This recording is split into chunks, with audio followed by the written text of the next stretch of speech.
the Internet Anarchist. I create weekly YouTube documentaries, and today we'll be looking into how Master Oogway, a once massive YouTuber, lost not only his entire audience, but his entire platform as well. Master Oogway, or Oma Sestum, started his online career by making edgy YouTube shorts, voicing the DreamWorks character Master Oogway from Kung Fu Panda. My students, if your Xbox decides to break, then her mother you shall take. This is his whole shtick, and since this formula was working for him, he ran with it, creating the same kind of shorts for months. Even though he was still raking in views, the YouTube community was quickly getting tired of his offensive, lazy, and reused content. In a YouTube short, he explained how people were spam reporting his content in hopes of getting him banned, and that DreamWorks itself was, quote, not happy with his work, unquote. One can only wonder why. Perhaps sexualizing a beloved character from a family-friendly movie wasn't the best idea. Just a thought. So to be safe from further accusations from DreamWorks, he had to do a face reveal. DreamWorks is also not happy with my work, so I have decided to reveal my true identity. This is me.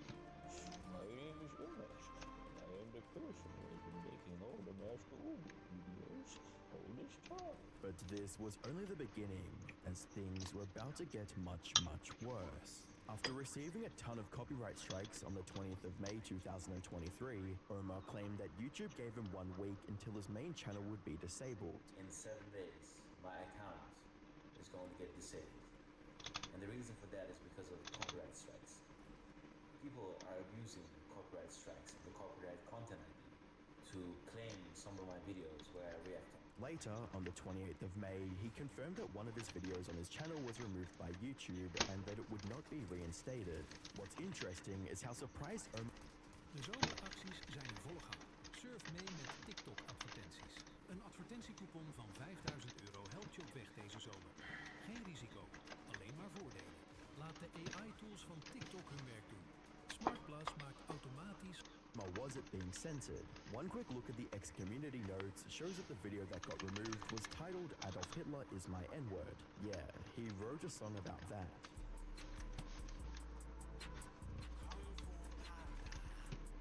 Adolf Hitler is my... The barrel on his head and pull the trigger. Despite the song clearly being a joke, it would violate YouTube's hate speech guidelines, and YouTube responded to his tweet by stating exactly that. After a thorough review from our policy team, unfortunately your video won't be reinstated. Please review our policy on hate speech to avoid this in the future. But this was just the beginning of Omar playing the victim. He would go on to consistently break YouTube's guidelines while still painting himself as unfairly targeted. Then, on the 1st of November 2023, his channel was demonetized. He took to his Twitter page and asked his viewers to spam YouTube to remonetize him, with his tweet stating, "Wow, I got demonetized. Is this how I get rewarded for creating thousands of videos and entertaining billions and making their day on your platform? Is this how I get rewarded for making you guys hundreds of thousands of dollars? I am one of your biggest creators, and I don't even have a spokesperson to address this, and I ask for my viewers to tag YouTube and retweet this as much as possible." When this proved to be pointless, he uploaded a video on the 2nd of November 2023 announcing his permanent exit from YouTube because his content was getting constantly deleted, demonetized, and his application to the YouTube Partner Program was denied. What's up, guys? YouTube just officially responded and they say that I'm not allowed to join the YouTube Partner Program. They're not giving me my monetization back. His fans were heartbroken. "We will never forget how you served us, Master. Live on, man. I'm so sorry, Oogway. You are such a great creator, and I'm genuinely sorry that they did this to you and so many other people. It has been an honor." However, their sorrow didn't last long, because literally the next day, Omar announced that he had resolved things with YouTube and could rejoin the partner program if he removed his problematic videos. I luckily got the privilege to hear which videos were the issue, so I am going to remove them, and oops, one second, my lights got on. I am going to remove those, and yeah, they're going to try and get me back to the YouTube channel. In the video, Omar thanked his fans who helped him dodge a bullet that almost ended his career, and needless to say, his supporters were overjoyed. Like this comment that read, "We all love you, Master. You never deserved any of this." However, some people were agitated by his return. They saw the demonetization as a fitting payback for Master Uguay stealing content and breaking almost every YouTube Terms of Service rule. You're telling me he's broken every rule of TOS and hasn't made anything original, and now he's complaining? Sounds man-child worthy to me. With growing disdain, it was clear that this backlash was just the beginning of a much larger downfall, and you'd think that nearly losing his channel would make Omar stop cheating and create unique content, right? Well, not exactly. Omar continued to steal content from smaller creators, which led to even more criticism. He was constantly called out for copying content, which made his videos even lazier, if that was even possible. In one video, the YouTuber One Giant Onion claimed that Omar shamelessly stole his video ideas. Also, I want everybody to spam Master Uguay.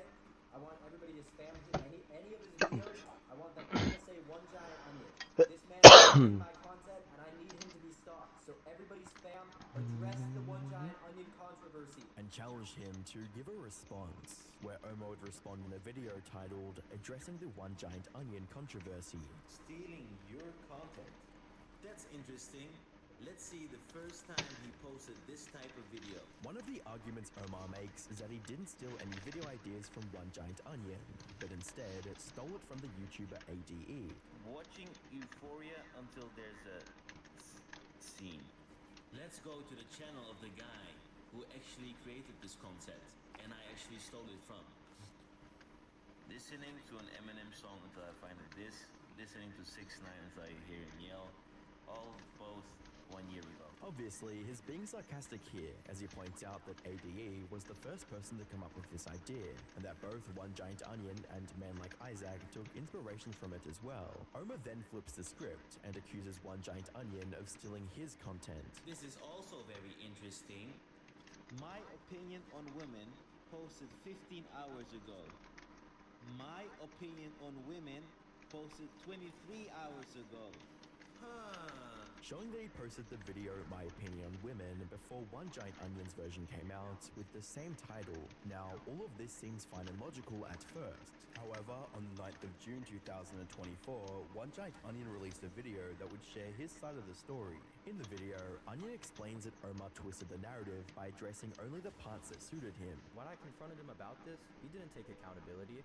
He just twisted the narrative to make it seem like I was accusing him of stealing a completely different format, which I did not come up with. He knows full well which videos he steals from me, because every time I try a topic out and it starts doing well, he will start doing the same exact thing 2 or 3 weeks later. He gave further proof, pointing out multiple video ideas that were stolen from him. I never called you out because of these fucking videos. I call you out for this shit. My opinion on LGBTQ people. This is the first video I made with this format, and I posted it on April 14th last year. Here's your video. My opinion on black people. Posted May 4th, 20 days after my video was posted. And other creators such as Cartier Kai, whose video titled Freestyling Until I Accidentally Say Something Gay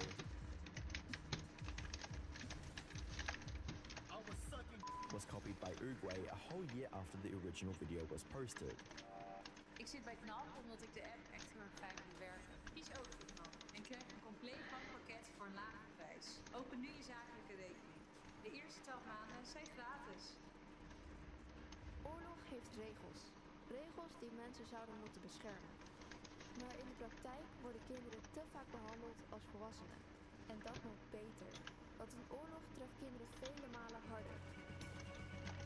Daarom willen wij dat kinderen de norm worden in het oorlogsrecht. Zodat ze sneller de bescherming krijgen die ze nodig hebben. Kijk op savethechildren.nl/recht en onderteken dit manifest.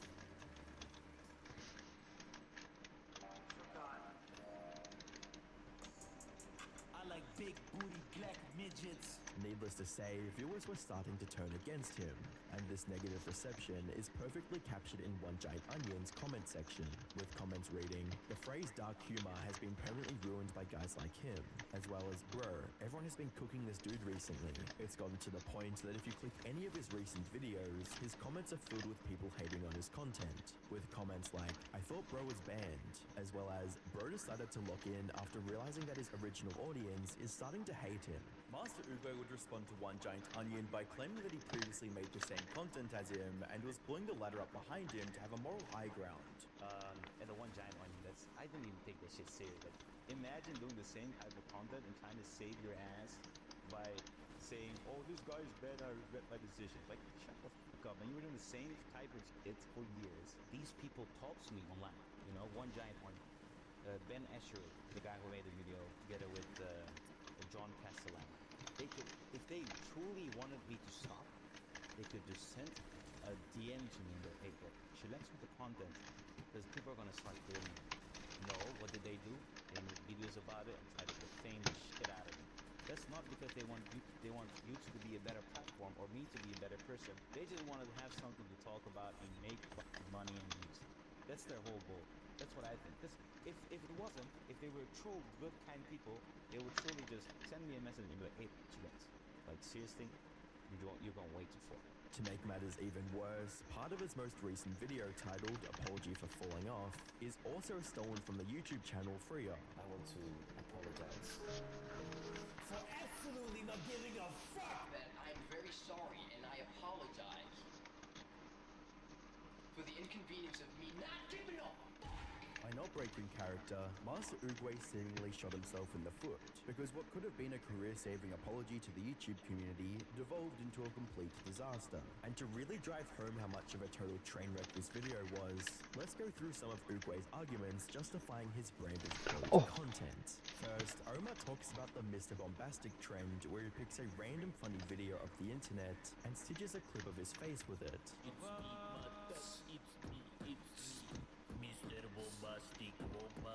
His explanation for this low-effort content is that his audience likes watching these videos. I cannot choose what goes viral.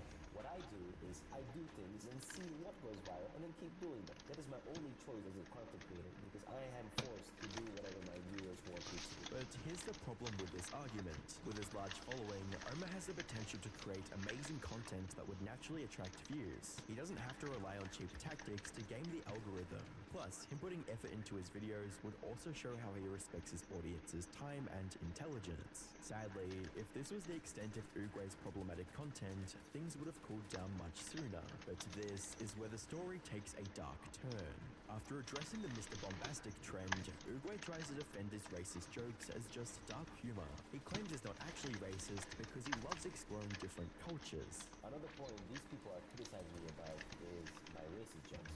Yes, I make dark humor jokes, but I think it's funny. I love to do things I think they're funny. And since I'm getting a lot of views, a lot of people think they're funny as well. Hey Team YouTube, this is proof I'm not racist, and I do not condone hate speech. Whilst making racist jokes doesn't inherently make you racist, it would give Oogway's haters enough ammunition to use against him, and help sway the public opinion of people who don't know him to instantly perceive him as a negative figure. On the 7th of June 2024, Master Oogway does this. I am truly sorry. I made a severe and continuous lapse of my judgment. You might be thinking, what's wrong here? He's apologizing. But that would just show that you haven't been around YouTube for long, as it would be actually referencing Logan Paul's apology from back in 2018. And at the end of the video, he mocks his haters by saying the N-word again. Guys, it was just a word. Chillax. I can't believe you guys got so upset. All I did was say the word. So let me get this straight. He makes an apology video, but instead of apologizing, he justifies his actions. Then he blames the audience, saying it's all their fault for watching his videos. Now, 90% of these jokes, I don't say anything racist or anything really bad directly. I make you think it. So am I the person with the problem, or are you?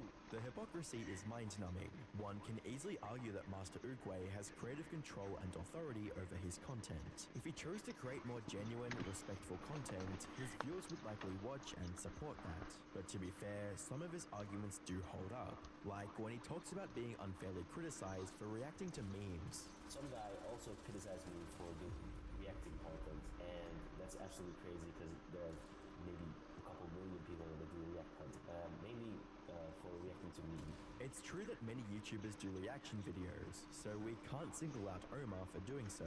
However, just as you think he's beginning to address concerns logically, he deflects again and starts defending his repetitive and unoriginal content. We're talking about my main chat because I'm just making memes with the same template. Listen, if it was original, would it get any views? No.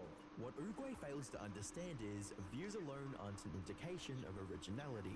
The reason his videos get views is because he employs a strategy of creating short, clickbait videos designed to capture viewers' attention quickly. This method works well, but it uses the same formats and relies on sensationalism rather than true creativity or new ideas. So there's a talent in making the same video go viral over. I created a template where I can make a specific dark humor meme all over again with new variations, new jokes, and they keep doing well because the template is good and the jokes are fun. What's respectable is that he's self-aware and admits to being lazy and unoriginal.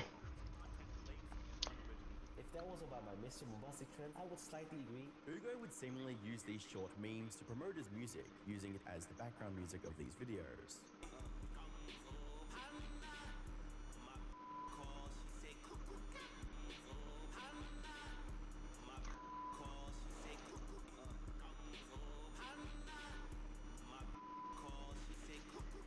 And just when you think things can't get any worse, he drops a bombshell that would trigger the internet, and resulted in internet users saying he was justifying PDF file allegations.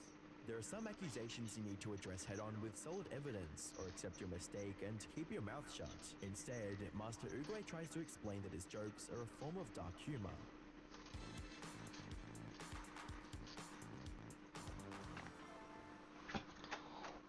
Als je je bedrijf gaat opschalen, is het tijd voor Shopify.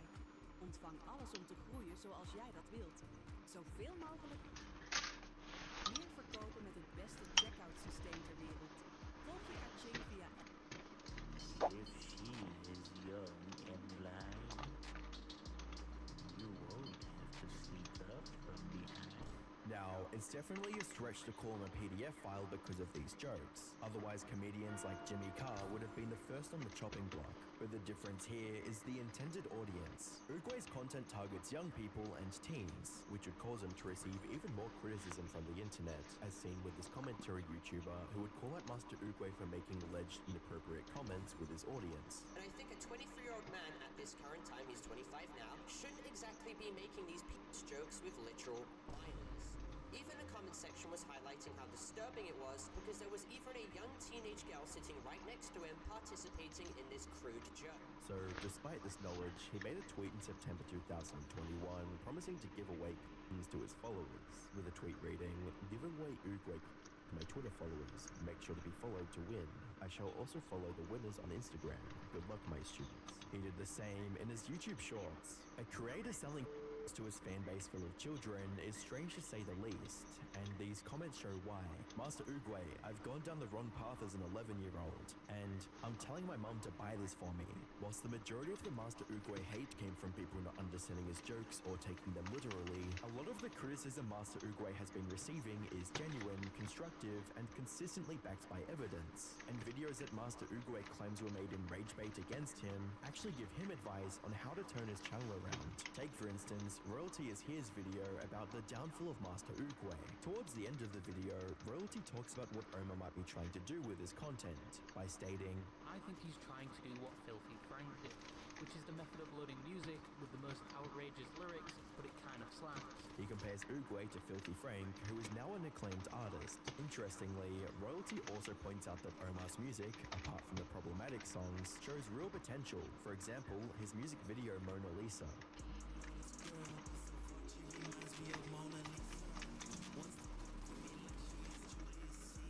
So, branching out into other professions is just one of the many possible paths Omar can take. Even Omar himself praised the video in the comments, stating, "Legit great video.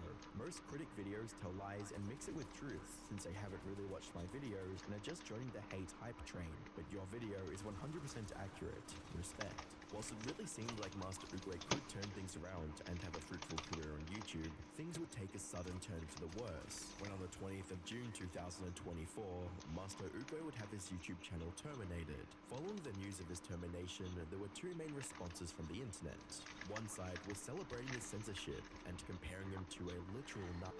The other side would feel empathy for him, losing his main source of income. Whilst Master Uruguay would attempt to return several times, every new channel he would make would be quickly terminated. And with the recent controversies of Dr. Disrespect and Chris Tyson, Master Uruguay would question why he was banned, and they were left with platforms. But it's safe to say, I don't think this is the last of Uruguay that we'll see. Comment below if you think Master Master Oogway's termination was justified, or if he should still have a platform. Je hebt geen rust in je hoofd zolang die vaat nog staat te weken. Maar met de nieuwe Tref No Reason marked the beginning of the end for his very successful YouTube career. From being exposed as the ringleader for one of YouTube's most toxic communities, all the way to deleting his million-sub YouTube channel and disappearing for over a year. The name Maximilian Miss has gone down in internet history as a creator who weaponized his platform for selfish amusement and paid a very hefty price. But how does a beloved Fortnite YouTuber known for making lighthearted trolling videos In here, go get the car. There's a car in here. Spare car, go. Oh! Bye! Wait! No! Bye, bye. become one of the most hated YouTubers on the platform? Well, it all came crumbling down with just one 1-0 video. Hi, I'm the Internet Anarchist. I create weekly YouTube documentaries, and today we'll be investigating the role Charlie played in the massive downfall of Maximilian Miss, YouTube's most hated troll. Max created his main channel, Maximilian Miss, on the 24th of August 2011. However, his story on YouTube didn't truly start until the 3rd of March 2013, when he uploaded his first video playing the Half-Life 2 mod Hidden in a video titled People Raging Over Friendly Fire.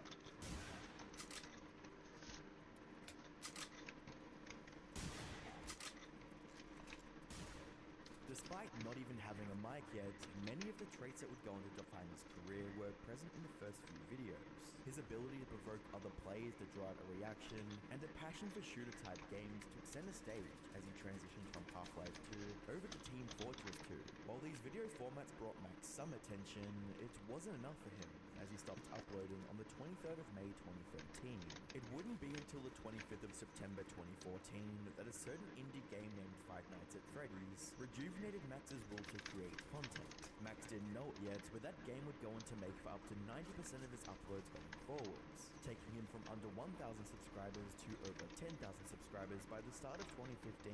Throughout the year, Max didn't hesitate to make the most of Five Nights at Freddy's meteoric rise in popularity, with videos such as Five Nights at Freddy's New Chica Model and New Bonnie Jumpscare. He even purchased a microphone to further improve the quality of his videos. Is this real or fake? What the hell? For a while, Max enjoyed a degree of success that he only could have dreamed for at the start of his channel. But as Five Nights at Freddy's popularity came and went, so did the growth of his channel. Every subsequent upload brought in fewer and fewer views, until he had to abandon the Five Nights at Freddy's franchise entirely in late 2015. Once again, Max was in desperate need of a popular game franchise that would bring in consistent viewership, and with that being said, he spent over a year searching for one. Luckily for Max, a newly released team-based multiplayer first-person shooter called Overwatch would provide him with the engagement he very much so craved. His first upload centered around Overwatch is titled Losing My 10 Placement Matches in Overwatch, Road to Bronze, published on the 8th of December 2016. The video brought back Max's trolling nature from his TF2 days, and this time it was even worse. So from the thumbnail and the title of this video, you probably guessed that I'm trying to reach the lowest rank ever. And what better way to do this than to lose all 10 of my first matchmaking matches? Throughout the video, Max would do more than just trying to lose on purpose, but also trying to actively provoke his teammates. Max, can you stop trolling please, man? Just play. Oh, I'm not trolling. I'm playing serious. Where are the enemies? I'm new to the game. I don't know who's an enemy or who's my friend. Is this guy my enemy? Or is this guy my friend? I think that guy's my enemy. The video was a massive hit with fans and garnered over 500,000 views. Naturally, this encouraged Max to continue with trolling other players for views. From December 2016 to July 2017, Max made a name for himself in the Overwatch community for being an incredibly toxic player who was willing to trash talk and troll everyone he came across. It was also around this time that a community began to form around Max and his strange brand of content. With this, he created a Discord server for his fans and like-minded trolls that shared his sense of humor. While this form of edgy humor garnered him an average of 300k views per video coupled with a loyal fan base, it also attracted the attention of the game's developers, Blizzard Entertainment. At the time, Overwatch had a serious issue with toxicity within its player base, and the developers were willing to take any method necessary to handle the problem. In Blizzard's eyes, Max was one of the players perpetuating the toxicity plaguing Overwatch, and they began to take action against his behavior. By the 12th of August 2017, Blizzard began monitoring Max's channel and banned each of his accounts as soon as he uploaded a video. In his typical comedic style, Max decided to make light of the situation by making videos with titles like "Banned for being nice in Overwatch," "Banned in Overwatch for nothing," and "Banned for being positive in Overwatch." However, the cycle of creating new accounts and immediately getting banned eventually took its toll on Max, which caused him to quit playing Overwatch entirely. I need somebody to replace me. So if you're a fan Oh my fucking hell! and you've been enjoying my videos and you want to repay me somehow, just do. Ooit afgevraagd waarom Calstar zo verslavend is of wat het geheim achter de Sims is. Check dat in zijn playlist. Oh, waar kom jij vandaan? Vrijheid en zelf bepalen wat je met je carrière doet. Hoe leuk is dat? Stap ook over naar KNAP, de bank voor ZZP'ers. Do me one favor and become an Overwatch YouTuber. For the third time in his online career, Max was forced to drop a game that defined the content on his channel. Only this time, it wasn't due to a decline in viewership, and instead was the result of his reckless trolling going too far. As hopeless as the situation might have seemed, Max would once again jump ship to a game that would take his channel to new heights in terms of subscriber counts and viewership. However, that same success would bring some unintended consequences that posed a threat not to just him, but to other creators around him. By the 27th of February 2018, Max diverted his attention to start creating trolling videos around Fortnite, with the first video being titled "Acting Dumb in Fortnite Then Carrying." Hello? Hello? Can you hear me, bro? Yes? Help me, help me! Oh my god, you died! Noob, noob, noob. No, you don't. Yes? No, you do not. Don't lie to me, bitch. I look like to you. You are lying to me. You're coming with that. What? Compared to other games that Max had showcased on his channel, Fortnite was within a league of its own in terms of popularity. For context, Fortnite had around 200 million players within its first year of release. This not only gave Max a limitless supply of diverse players to torment with his racist and sexist remarks, but also a massive viewer base of impressionable children who were interested in his edgy humor, a demographic that Max knew was gullible enough to follow his toxic lead. In the months that followed, Max's subscriber count skyrocketed, eventually leading to 400,000 subscribers. What the fuck? Oh, get dang lag! Oh, fucking hell. Uploaded a video with the title "I ran into PewDiePie in Fortnite and he was kinda rude," which would mark the start of two very prominent things in his career. One, his willingness to clickbait and manipulate his audience, and two, his trolling antics resulting in a viral meme. With regards to the first point, at the end of the video, Max asked his audience to lie about seeing PewDiePie in the video. As for the second point, a brief clip of Max saying "oh yeah yeah" over and over again would evolve into a viral meme. Oh yeah, yeah. Oh yeah, yeah. Do you like my song? Oh yeah. Oh yeah, yeah. Oh yeah, yeah, oh yeah, yeah, oh yeah, yeah, oh yeah, yeah, oh yeah, yeah, oh yeah, yeah, oh yeah, yeah, oh yeah, yeah, oh yeah, yeah, oh yeah.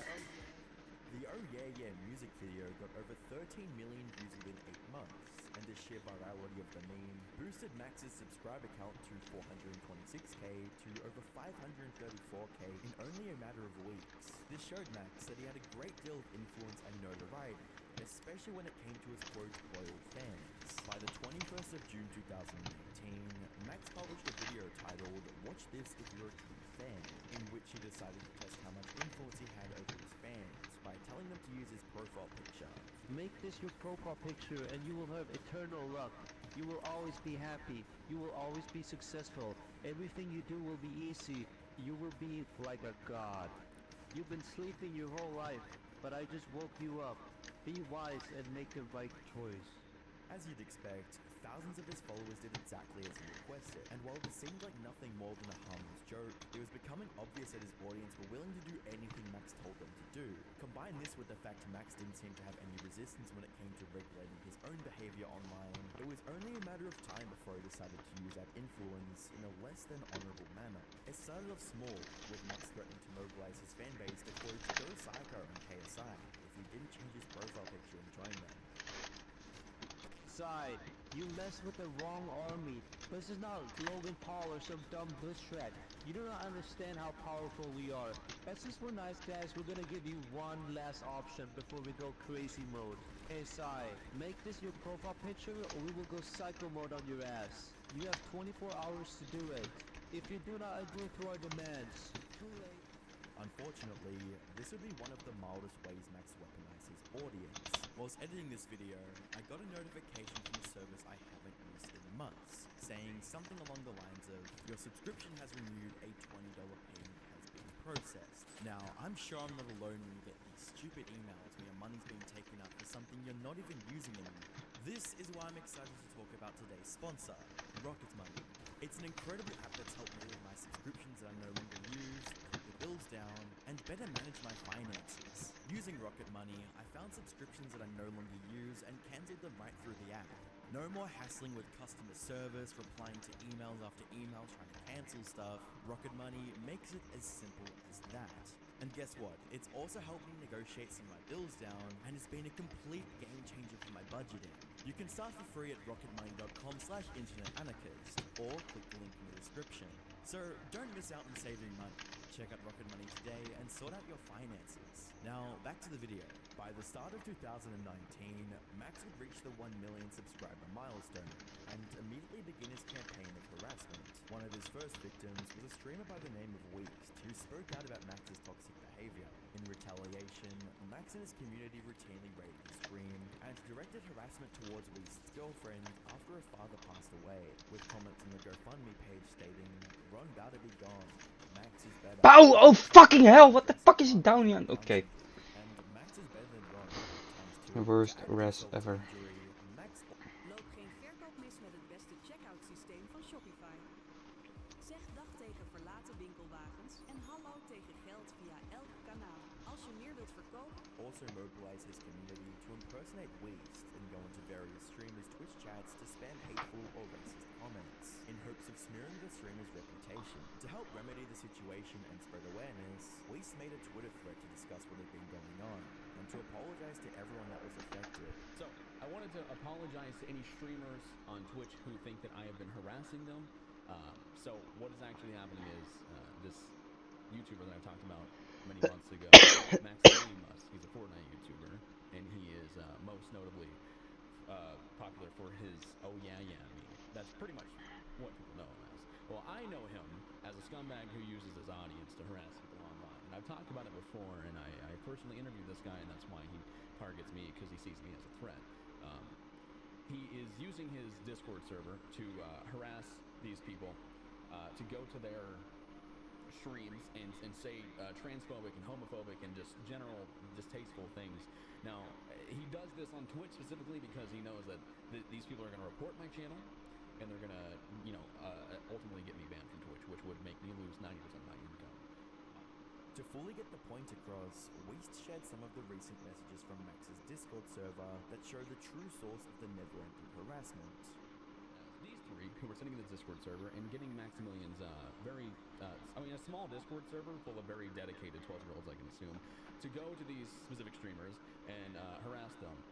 Right here, Rich Campbell, Alinity, of all people, my friend Bluestank. Also, this is not me. This is Max, or one of his friends, using my profile picture and my name. Even the yellow that I use in my Discord server, you can see it's actually the same, close to the same yellow that I use. To go to these streamers and tell his viewers to say terrible things in their chat and say that they're from me. And it's not. And I want to apologize to those streamers that are affected by this, because this is not me. This is a scumbag with over 1 million subscribers on YouTube who will never, ever, ever talk about this on his main channel, because he's a coward. And he hides behind his anonymity and his audience. To cover his tracks, Max deleted everything on the server and moved his community elsewhere to continue the harassment campaign. A few days after the incident, Max was asked about the situation, and he had these kind words to say. You're absolutely okay, even though you didn't think you were going to do it, with ending this guy's career. Is that correct? Yeah. Let me tell you something, okay? I did this to piss him off, but if this got his Twitch taken down, I would have been happier than with what happened right now. Really? I really don't care that much, honestly. Well, I gotta be honest with you. I don't care in the sense that he tried to do this to somebody else. But in the grand scheme of things, it's it's wrong. You don't think it's wrong to do that, to mess with somebody's well-being, their livelihood? Well, I think it's so over-exaggerated because, like, okay, let's say that did happen. Okay. What's next? He'll just get a job and move on, you know? It's not like I'm gonna ruin his... Max's quest for sick amusement was insatiable, as he would later force a mentally ill individual to eat his own body chocolates on a video call that he was broadcasting to his fans. So, hold Mr. BTFO close to your mouth. It's time to eat him. Just don't eat him. Just push through. You don't give a fuck. Max had no remorse when it came to using this massive platform to harm the lives of others. If Max wanted to get a cheap laugh out of using his legion of loyal fans to raid your streams and ruin your career that you spent years building on, then so be it. It's more than safe to say that Max felt invincible, and that he could do whatever he wanted, whenever he wanted, without consequence. But unfortunately for him,